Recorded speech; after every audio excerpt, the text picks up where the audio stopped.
पार्षद लोग चुनते थे, उसमें तो बहुत हेरा फेरी हो जाता था। सभी से मुझे बहुत प्यार मिल रहा है। उम्मीद करते हैं कि अच्छा काम करेगी।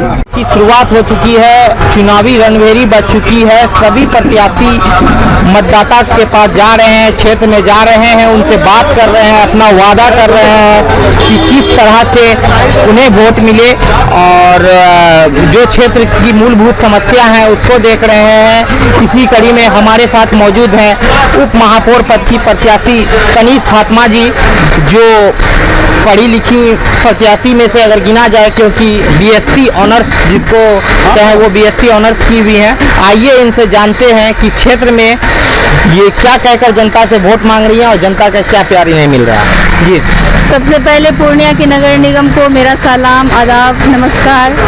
ये जनता के बीच मैं मिल रही हूँ, मेरा जन समर्थन चल रहा है। सभी से मुझे बहुत प्यार मिल रहा है। सभी की समस्याओं को मैं सुन रही हूँ। सभी के जो भी सबको समस्या है, जो भी जनता की समस्या है, वो लोग उन लोगों का जनता को क्या चाहिए, जो भी सरकारी योजनाएं हैं, जो भी हमारे नालों की समस्या है, सड़कों की समस्या है, हमारे बच्चों की शिक्षा की समस्या है, बस वो लोग अपनी समस्या बता रहे हैं। मैं समस्या सुन रही हूँ सब लोगों का, और मेरा पूरा उम्मीद है अगर मैं डिप्टी मेयर के रूप में सामने आती हूँ तो मैं इन समस्याओं का समाधान करूँगी। और सभी लोगों का समर्थन भी मुझे पूरा मिल रहा है।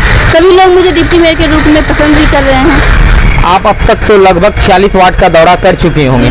46 वार्ड में साफ सफाई की क्या स्थिति है? क्योंकि मूलभूत सुविधा जो है जनता की, उसमें एक सफाई भी है। सफाई जो है वो बहुत सारे बीमारियों से हमें दूर रखता है। तो सफाई की क्या स्थिति लगी वार्ड में? बहुत सारे वार्ड जी बिल्कुल। पहले तो यहाँ पे वार्ड कमिश्नर चुन के आते थे, फिर वार्ड कमिश्नर अपना जिनको बहुत बल है, जितने जो पूंजीपति लोग थे वार्ड कमिश्नर में से, वो इस सीट को खरीदते थे।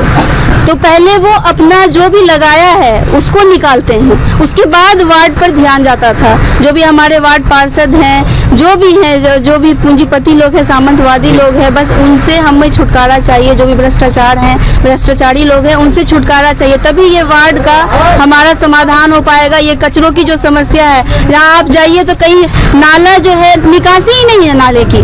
नाला बना मगर मुख्य नाला नहीं जो नाला आप बना दिए, लेकिन उसकी निकासी की व्यवस्था नहीं है। डैम के रूप में नाला तैयार है जो हमारे बच्चों के स्वास्थ्य पे पड़ता है। तो यहाँ पे हम जहाँ जहाँ जा रहे हैं, लोगों से मिल रहे हैं, सभी लोगों की शिकायत है कि हमारे गांव घर में देखिए आप कचरा है, सड़कें नहीं बनी हुई हैं, नाले नहीं बनी हुई हैं। तो बस इसी समस्या का समाधान करना है। आप जनता से मुझे मेरी अपील है, आप लोगों से ये दरखास्त है आप लोगों से कि एक सही लोगों को चुनकर लाइए। आप एक शिक्षित लोगों को चुनकर लाना है। ये नहीं कह रहे हैं कि वोट हम ही दीजिए। आप कैंडिडेट को देखिए कि वो सब लोगों के बीच में बोलने के लायक है कि नहीं, आम जनता के बीच में खड़े होने के लायक है कि नहीं। अगर हम आम जनता के बीच में खड़े होकर दो बात नहीं बोल पाएंगे, किसी अधिकारी किसी के सामने कोई भी आ जाए आप लोगों को समस्या सुनने के लिए, तो हम किसी के सामने क्या बोल पाएंगे। तो हम लोगों को डट कर सामना करना है सबों का। सब आम जनता से आप लोग सबसे अपील है कि सभी का डट कर सामना करना है। ये जो अभी चल रहा था, हमारे डीएम साहब जिन्होंने ये कार्य कराया है कि जो भी फुटपाथ को सुंदर बनाने के नाम पे फुटपाथ को बंद कराया, मैं उनके कार्य को गलत नहीं बोल रही हूँ। ठीक है, कार्य आपका सही है, लेकिन आपकी प्रक्रिया गलत है।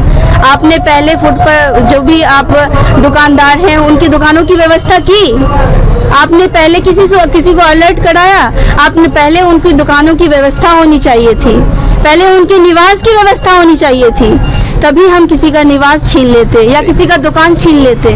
तो इस पर भी मैं ध्यान दूंगी। अगर मैं डिप्टी मेयर के रूप में सामने आती हूँ तो मैं इन फुटकर लोगों की दुकानों की व्यवस्था जरूर करवाऊंगी। ऐसा नहीं है कि बस जो बोलते हैं, जनता का ये कहना है कि आप तो मेयर नहीं है, डिप्टी मेयर के रूप में सामने आ रही है, तो आप ऐसा इतना बड़ा कार्य कैसे कर पाएंगी। तो ऐसा नहीं है कि मेयर ही ये कार्य को करेगा, सभी लोगों का इसमें सहयोग होगा। सभी लोगों की हम बोलते हैं कि परमिशन भी होनी चाहिए, सभी जितने भी वार्ड पार्षद हो, क्योंकि डिप्टी मेयर का भी फाइल जो फाइल उसे सही नहीं लगेगा उस पर वो साइन नहीं करेगा। सभी का बहुमत होना चाहिए, सभी का समर्थन से, सभी के आज्ञा से ये कार्य आगे बढ़ेगा।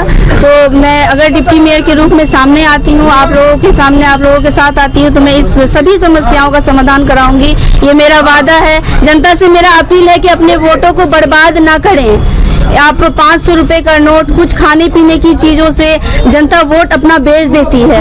इस पे हमारा जो कल जुड़ा हुआ है, आप आने वाले समय के अपने बच्चों का भविष्य जुड़ा हुआ है। इसलिए ये पहली बार हो रहा है कि जनता के हाथों में ये मिला है कि आप मेयर और डिप्टी मेयर को चुने। तो मेरी जनता से अपील है कि अपने वोट को बर्बाद बिल्कुल ना करें, शिक्षित लोगों को लाएं, योग्य लोगों को लेकर आएं। मेरी जनता से यही अपील है। ये हमारे साथ यहाँ के स्थानीय लोग हैं, तो आपने जो उप महापौर की प्रत्याशी है कनीज फातिमा, उनको सुना, उनकी बातों को सुना, इससे आपको क्या प्रत्याशी है वो?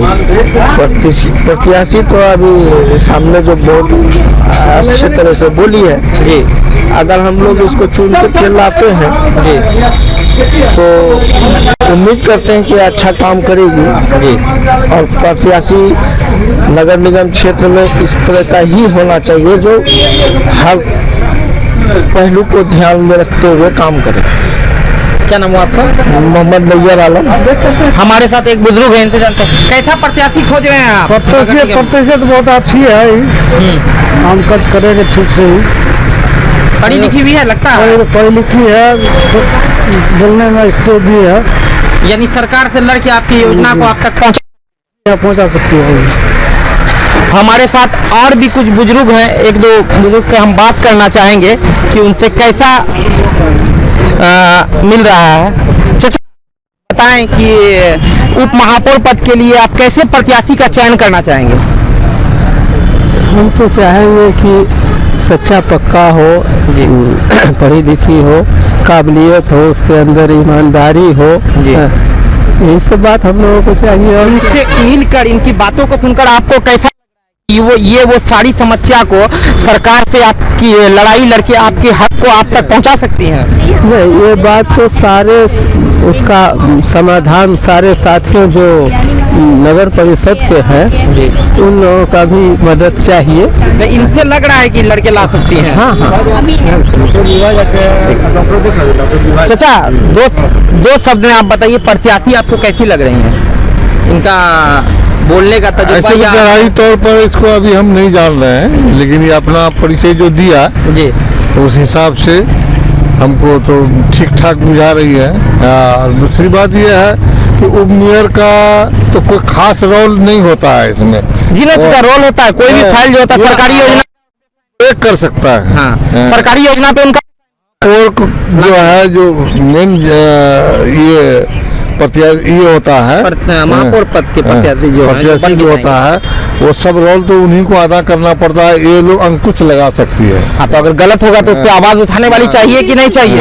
अगर किसी कार्य को गलत रूप से लाया जाएगा तो मैं उसमें बिल्कुल उसका विरोध करूंगी, एकदम खड़ी रहूंगी। अगर कोई गलत कार्य करता है, जी जी बिल्कुल, ऐसा नहीं है कि मेयर उस कार्य को आगे बढ़ा देंगे, बिल्कुल नहीं है। हम लोग उसका विरोध कर सकते हैं। जी, यही रोल है हमारा। जी बिल्कुल बिल्कुल बिल्कुल। आएंगे जो है तो सोच यही रखना है कि अच्छे लोगों को लेकर आना है, चाहे डिप्टी मेयर के रूप में ही क्यों ना हो, कि अगर वो कार्य गलत है तो मैं उस पर विरोध लगा सकूं। जैसे कि पार्षद लोग जो है अपना चुनते थे, पार्षद लोग चुनते थे, उसमें तो बहुत हेरा फेरी हो जाता था। यानी हॉर्स ट्रेडिंग पर सरकार तो अंकुश लगा रही है। हाँ, अभी तो डायरेक्ट जो ये लोग चुनाव पब्लिक के माध्यम से जो जा रहे हैं लोग जो है, इन लोगों को बहुत तरह का हक होगा और ये लोग अंकुश लगा सकते हैं। तो अदल बदल का तो कोई सवाल ही नहीं पैदा होता है। ये तो हम उम्मीद करते हैं कि ये लोग जो है अच्छे ढंग से काम करेंगे। अब रही ये कि मेन इन लोगों का वही होगा कि मैंने जो है इन लोगों को। तो हमारे साथ अभी हम लोग मौजूद थे, यहाँ के स्थानीय लोग भी मौजूद थे, बुजुर्ग थे, युवा थे, हर तबके के लोग थे, साथ में प्रत्याशी भी मौजूद थी। प्रत्याशियों को भी हमने उनसे सवाल किए, उनका उन्होंने जवाब दिया, और लोग थे उन्होंने भी उनका जवाब दिया। मगर एक बात ये मैं आपको बता दूं कि डिप्टी मेयर का पोस्ट साधारण पोस्ट नहीं है। हर सरकारी योजना के फाइल पे उसका भी हस्ताक्षर यानी सिग्नेचर होना जरूरी है। उसके सिग्नेचर के बिना कोई भी कार्य आगे नहीं बढ़ सकता है। हर फाइल पे वो साइन करेगी। तो हम अपने सहयोगी से चाहेंगे एक बार और प्रत्याशी को दिखा दें कि कनीज फातिमा को, कि यही प्रत्याशी हैं जो आगे जनता पर अब निर्भर करेगा। 28 तारीख को मतदान होना है, 30 को मतगणना होगी, 28 तारीख को मतदान के दिन किसके नसीब को वो अपने ईवीएम में कैद करेगी अपने वोट के द्वारा, उसके बाद उस 30 तारीख को उसका निर्णय होगा। मैं अपने सहयोगी पारस सोना के साथ मैं मोहम्मद रागी वालम पूर्णिया।